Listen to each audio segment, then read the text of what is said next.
السلام علیکم، آپ کی اپنی انوشی آپ کے ساتھ اپنی آج کی ویڈیو میں امید کرتی ہوں کہ آپ سب بالکل خیریت سے ہوں گے، اور میں دعا کرتی ہوں کہ آپ سب جہاں رہیں، خوش رہیں، شاد و آباد رہیں، ہنستے مسکراتے رہیں۔ میں آپ کو سنا رہی ہوں ایڈوکیٹ مرزا امجد بیگ کی ایک اور قتل کے اسرودات، جس کا نام ہے کشش زر۔ تو چلیں شروع کرتے ہیں۔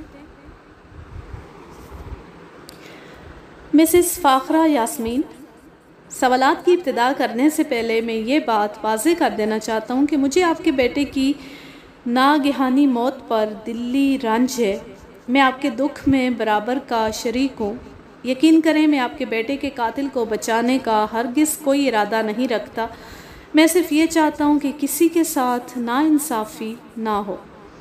قاسم حسین نے اٹھ کر کہا، جناب عالی، مجھے اعتراض ہے۔ وکیل صفائی کی باتوں سے یہ نتیجہ نکلتا ہے کہ وہ اپنے موکل کی وکالت کرنے نہیں آئے، بلکہ جج کے فرائض انجام دینے آئے۔ عدالت نے اعتراض کو درست تسلیم کرتے ہوئے مجھے واعظانہ گفتگو سے پرہیز کرنے کا حکم دیا۔ میں نے سوالات کا سلسلہ شروع کرتے ہوئے کہا، مسز فاخرہ یاسمین، آپ نے اپنے بیان میں کہا ہے کہ جس وقت ایکسیڈنٹ ہوا اس وقت آپ اپنے باورچی خانے میں تھی۔ ایکسیڈنٹ کی خبر سنتی ہی آپ گلی میں پہنچی اور اپنے بچے کو اسپتال پہنچانے کی فکر کرنے لگی۔ کیا آپ نے اس کار کو خود اپنی آنکھوں سے دیکھا تھا جس نے آپ کے بچے کو کچلا تھا؟ میرے نہ دیکھنے سے کیا ہوتا ہے، یہ بات تو ہر شخص جانتا ہے کہ… جج نے اس کی بات کاٹتے ہوئے کہا، آپ ہاں یا نہ میں جواب دیں۔ اس وقت صرف آپ کی گواہی سنی جا رہی ہے۔ آپ اپنی گواہی کو ہر شخص کی باتوں کے ساتھ نہ الجھائیں۔ جی، میں وکیل صاحب کے سوال کا مقصد نہیں سمجھی۔ میں نے کہا، محترمہ، میں یہ پوچھنا چاہتا ہوں کہ کیا آپ نے ایکسیڈنٹ کے وقت یا ایکسیڈنٹ کے فوراً بعد اس کار کو دیکھا تھا جو مبینہ طور پر حادثے میں استعمال کی گئی تھی؟ نہیں، میں نے اس کار کو نہیں دیکھا۔ لیکن اتنے لوگ جھوٹ تو نہیں بول سکتے۔ میں نے اس کے تبصرے کو نظر انداز کرتے ہوئے کہا، کیا آپ نے اس شخص کو دیکھا تھا جو کار چلا رہا تھا؟ میں نے تو نہیں دیکھا، لیکن سب لوگ یہی کہتے ہیں کہ… جج نے دوبارہ اس کی بات کاٹی، بی بی آپ دوسروں کو بیچ میں نہ لائیں۔ میں نے اگلا سوال کیا، مسز ارشد حسین، شادی کے وقت آپ کے شوہر کی عمر کتنی تھی؟ اس نے قدرے توقف کرتے ہوئے کہا، مجھے ٹھیک سے یاد نہیں، 30-32 سال کے قریب ہوگی۔ شادی سے پہلے آپ کے شوہر کہاں رہتے تھے؟ اس نے حیران ہو کر کہا، یہ بھی کوئی پوچھنے والی بات ہے، وہ اپنے گھر میں رہتے تھے، میرا مطلب ہے اپنے ماں باپ کے گھر میں۔ مسز ارشد حسین، ابھی آپ نے کہا ہے کہ آپ نے شادی سے قبل ہی الگ رہنے کا فیصلہ کر لیا تھا۔ کیا یہ الگ رہنے کی تجویز آپ کی طرف سے پیش ہوئی تھی یا آپ کے شوہر کی طرف سے؟ یہ ہم دونوں کا مشترکہ فیصلہ تھا۔ اس فیصلے پر آپ کی ساس کا کیا رد عمل تھا؟ مجھے اعتراض ہے جناب عالی، وکیل استغاثہ نے کہا۔ فاضل وکیل قتل کے مقدمے کو خانگی تنازع میں تبدیل کرنے کی کوشش کر رہے۔ جج کے استفسار پر میں نے کہا، جناب عالی، میں نے کوئی نیا موضوع نہیں چھیڑا۔ خانگی معاملے کا ذکر گواہ نے خود ہی کیا تھا۔ میں اس معاملے کو تھوڑا سا واضح کرنا چاہتا ہوں۔ جج نے اعتراض مسترد کر دیا۔ فاخرہ یاسمین نے میرے سوال کا جواب دیتے ہوئے کہا، میری ساس اس بات کے حق میں نہیں تھی کہ ہم علیحدہ رہیں، لیکن بیٹے جب جوان ہو جاتے ہیں تو انہیں ماں کے گھٹنے کی ضرورت نہیں رہتی۔ مسز ارشد حسین، آپ کے بیان سے یہ بات سامنے آئی ہے کہ آپ کے شوہر کم از کم 32 سال تک اپنے والدین کے ساتھ رہے۔ اس دوران میں آپ کے الفاظ میں انہیں اپنی ماں کے گھٹنے کی ضرورت محسوس ہوتی رہی، لیکن آپ سے شادی کے فوراً بعد انہیں علیحدہ گھر بنانے کا خیال آ گیا۔ کیا اس سے یہ نتیجہ نہیں نکلتا کہ آپ نے انہیں علیحدہ رہنے پر مجبور کیا تھا، یا وہ آپ کی وجہ سے علیحدہ رہنے پر مجبور ہوئے تھے؟ یہاں مجبور ہونے یا مجبور کرنے کی کوئی بات نہیں ہے۔ شوہر بیوی کے حقوق ادا کرنے کا پابند ہوتا ہے۔ بیوی کے ماں سے زیادہ مسائل ہوتے ہیں، اس لیے شوہر کو اس کے مطالبات کا زیادہ خیال رکھنا چاہیے۔ مسز ارشد حسین، ہم 1 منٹ کے لیے یہ فرض کر لیتے ہیں کہ آپ کے بچے کا قاتل ملزم طالب حسین ہے۔ آپ کے خیال میں اس قتل کا محرک کیا ہے؟ سیدھی سی بات ہے، طالب نے یہ قتل جائیداد ہتھیانے کے لیے کیا ہے۔ یہ بات اصولی طور پر غلط تھی۔ بچے کی وفات کے بعد اس کے حصے کی جائیداد اس کی ماں کو ملتی ہے۔ تاہم میں نے اس بات کا ذکر نہیں کیا اور کہا مسز ارشد حسین، آپ کے شوہر کو فوت ہوئے 1.5-2 سال ہو چکے۔ اس دوران میں سارے کاروبار کی نگرانی طالب حسین کرتے رہے۔ اس کاروبار میں آپ کا حصہ بھی ہے۔ آپ کو منافع میں سے اپنا حصہ وصول کرنے میں کبھی دشواری پیش نہیں آئی؟ میں اپنا حصہ وصول کرنے کا طریقہ خوب جانتی ہوں۔ یعنی آپ کا مطلب ہے کہ آپ کو آسانی کے ساتھ اپنا حصہ وصول ہو جاتا تھا؟ یوں بھی کہہ سکتے۔ مسز ارشد حسین، جب آپ کے بچے کا ایکسیڈنٹ ہوا اس وقت آپ کے گھر میں کتنے افراد موجود تھے؟ میں اور میری امی۔ تھوڑی دیر بعد میرا کزن مقصود علی بھی وہاں پہنچ گیا تھا۔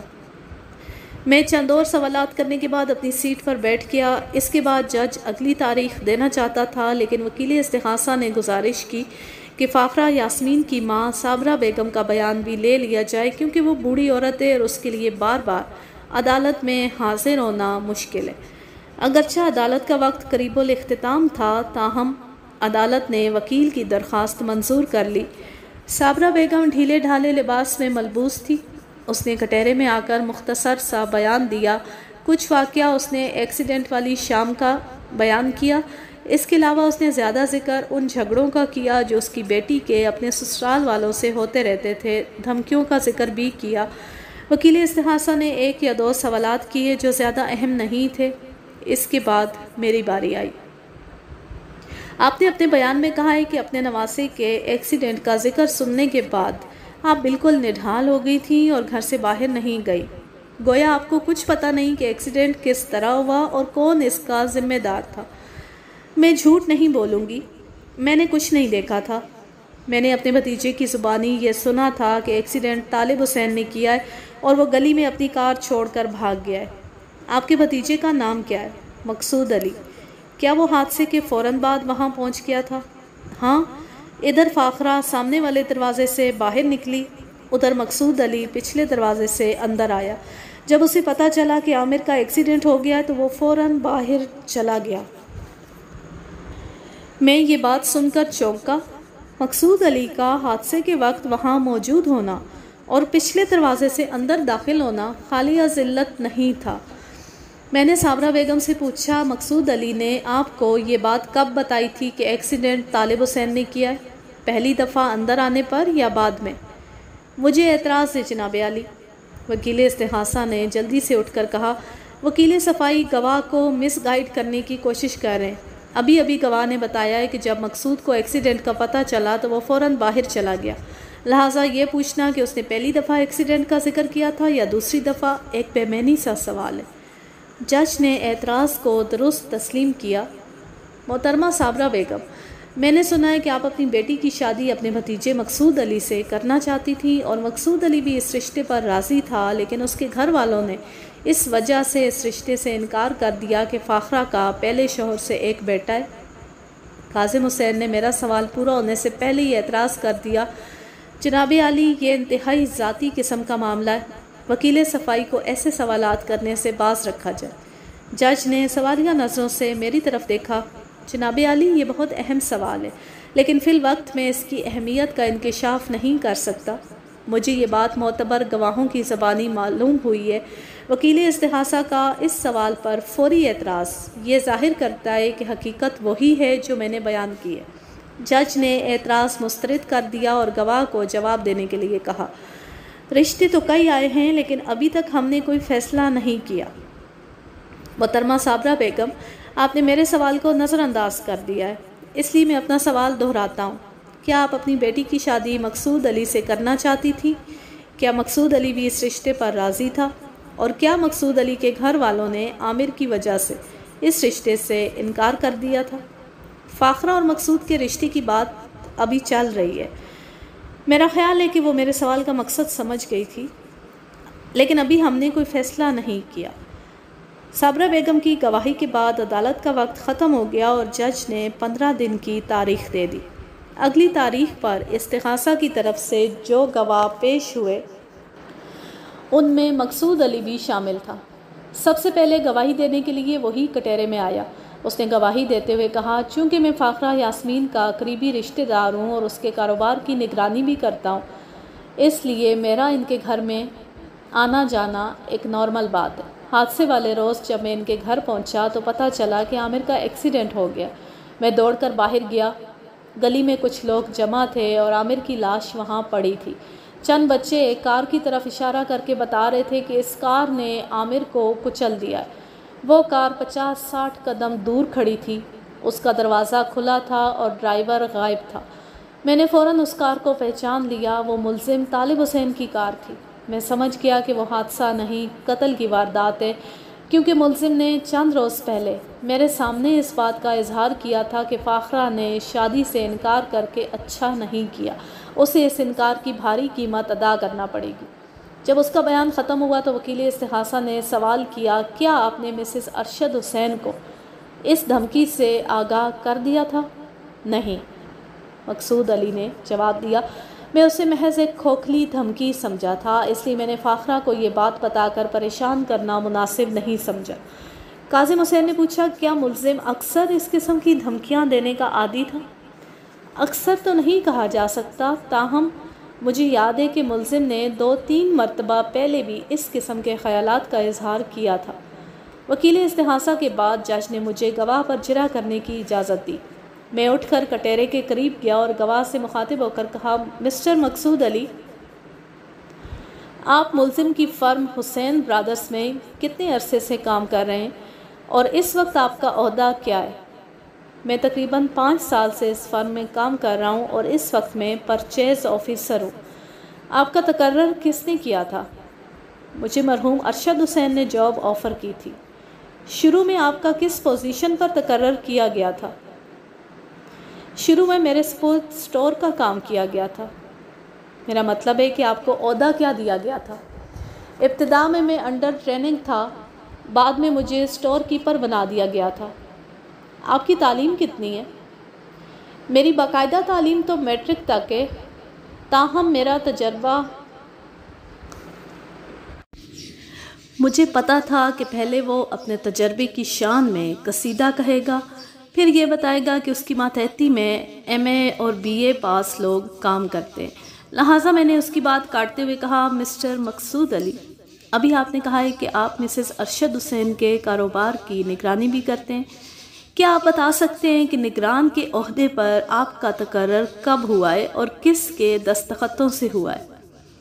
اس کے چہرے پر الجھن نمودار ہو گئی۔ میرا یہ مطلب نہیں تھا، اس نے کہا، فرم میں نگران وغیرہ قسم کا کوئی عہدہ نہیں ہے، میں دراصل فاخرہ کے مفادات کا خیال رکھتا ہوں۔ یعنی آپ یہ کہنا چاہتے ہیں کہ آپ مسز فاخرہ یاسمین کے نمائندے کی حیثیت سے فرم کے معاملات اور حسابات پر نظر رکھتے ہیں؟ میں نے کہا اور اسبات میں جواب پا کر اپنی بات جاری رکھی، ایسی صورت میں مسز فاخرہ یاسمین نے ایک تحریری مختار نامہ آپ کو دیا ہوگا، کیا آپ عدالت میں وہ مختار نامہ پیش کر سکتے ہیں؟ ایسی کوئی بات نہیں ہے، یہ سب کچھ زبانی طے ہوا ہے۔ وہ اپنی الجھن چھپانے کی کوشش کرتے ہوئے بولا، دراصل چونکہ فاخرہ میری قریبی رشتہ دار ہے، اس لیے اس کے مفادات کا خیال رکھنا میرا فرض ہے۔ میں اسے کہنا چاہتا تھا کہ چونکہ وہ کمپنی سے تنخواہ لیتا ہے، اس لیے اس کا فرض یہ ہے کہ وہ دونوں مالکوں کے ساتھ یکساں وفاداری کا اظہار کرے، لیکن یہ ناصحانہ کلام اس موقع پر مناسب نہیں تھا۔ مجھے حیرت اس بات پر تھی کہ وکیل استغاثہ نے ابھی تک کسی سوال پر اعتراض نہیں کیا تھا۔ میں نے سوالات کا رخ تبدیل کرتے ہوئے کہا، مسٹر مقصود علی، ابھی آپ نے بتایا ہے کہ جب آپ مسز فاخرہ یاسمین کے گھر پہنچے تو آپ کو حادثے کی اطلاع ملی۔ اصولی طور پر آپ کو گھر میں داخل ہونے سے پہلے حادثے کا پتہ چل جانا چاہیے تھا، کیونکہ حادثہ صدر دروازے کے سامنے گلی میں پیش آیا تھا۔ وہ دراصل میں پچھلے دروازے سے گھر میں داخل ہوا تھا۔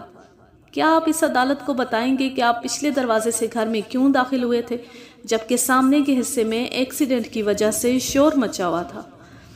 مجھے اس سوال پر اعتراض ہے، کاظم حسین نے کہا۔ کوئی شخص کسی بھی دروازے سے گھر میں داخل ہو سکتا ہے، خصوصاً ایسا شخص جس کی حیثیت گھر کے فرد جیسی ہو۔ میں نے اعتراض نہیں کیا، میں نے کہا، صرف وجہ پوچھیے، یوں تو آدمی دیوار پھاند کر بھی گھر میں داخل ہو سکتا ہے۔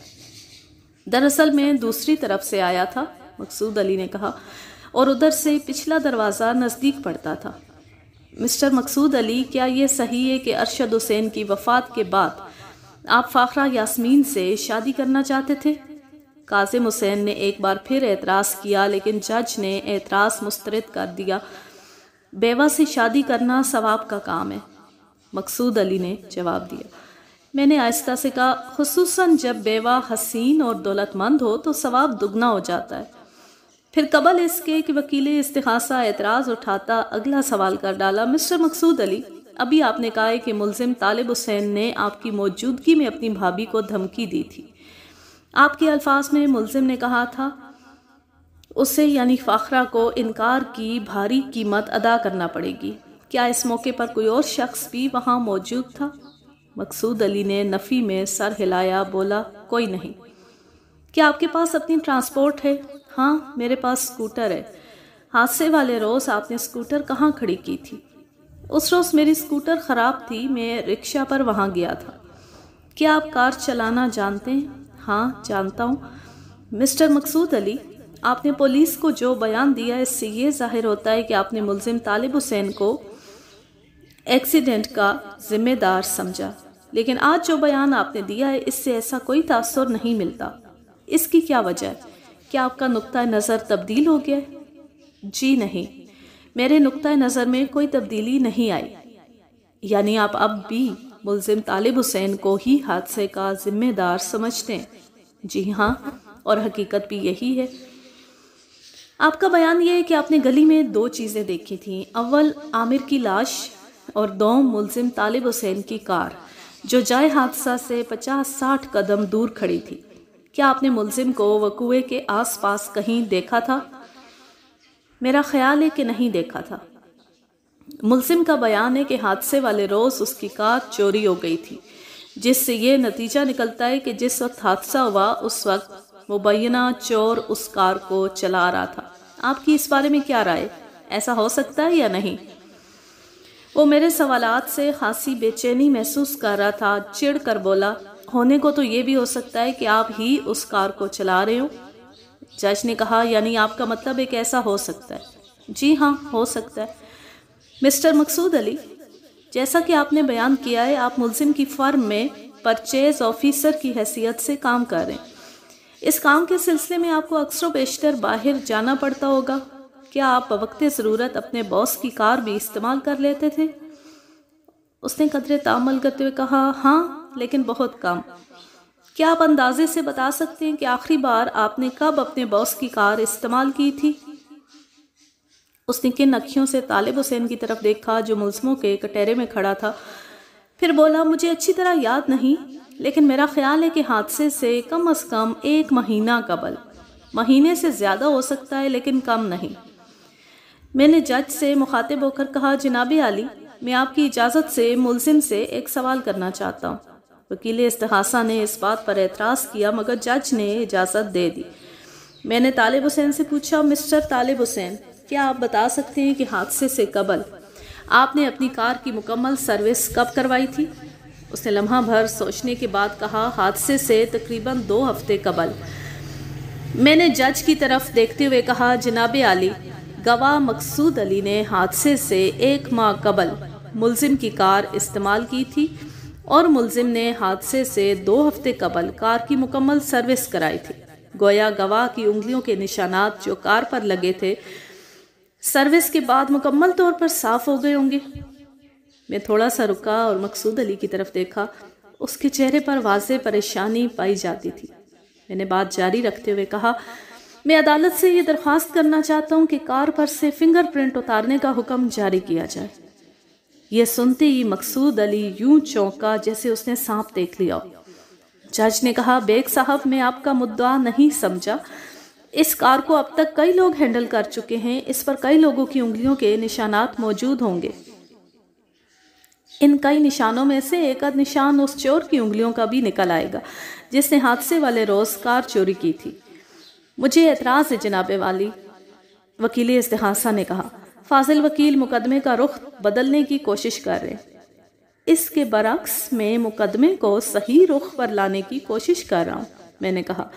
مجھے یقین ہے کہ میرا موکل بے گناہ ہے اور 6 دسمبر کو حادثے کے وقت اس کی کار ایک چور چلا رہا تھا۔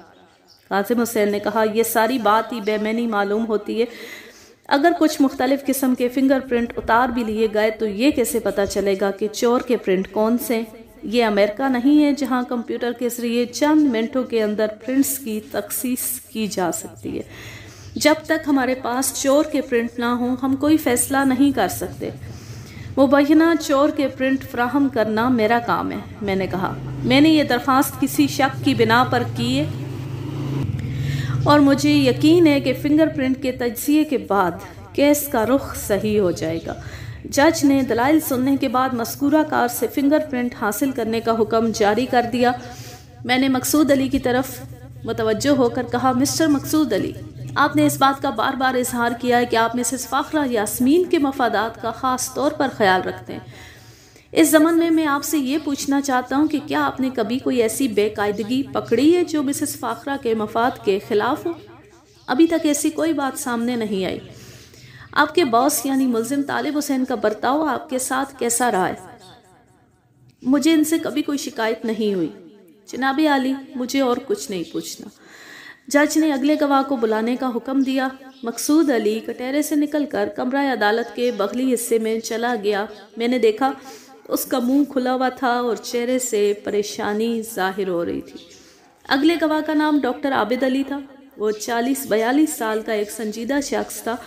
اس نے اپنے بیان میں کہا کہ 6 دسمبر کو وہ اپنے کلینک سے جلدی اٹھ کر گھر آ گیا تھا کیونکہ اسے ایک دعوت میں جانا تھا۔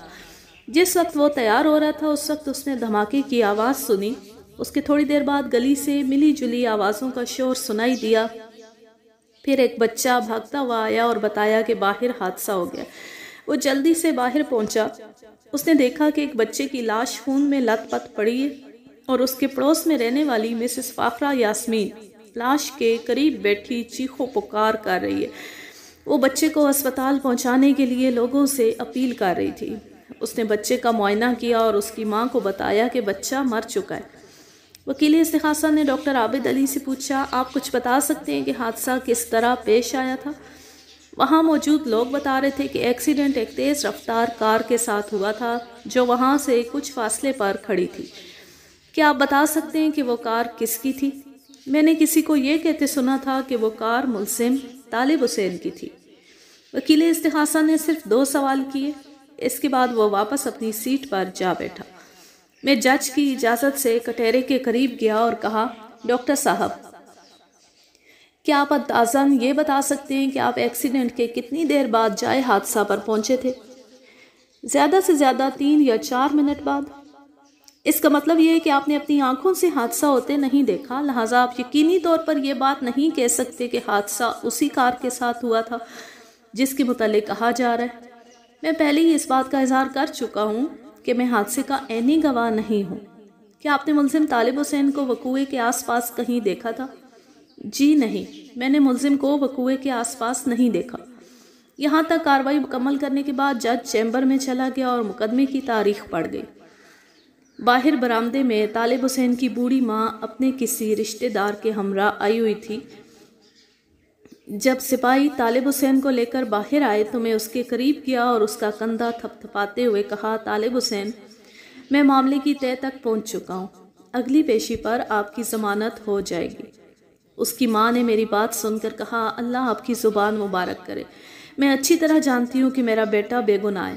یہ انسان تو کجا ایک کیڑے کو بھی نہیں مار سکتا۔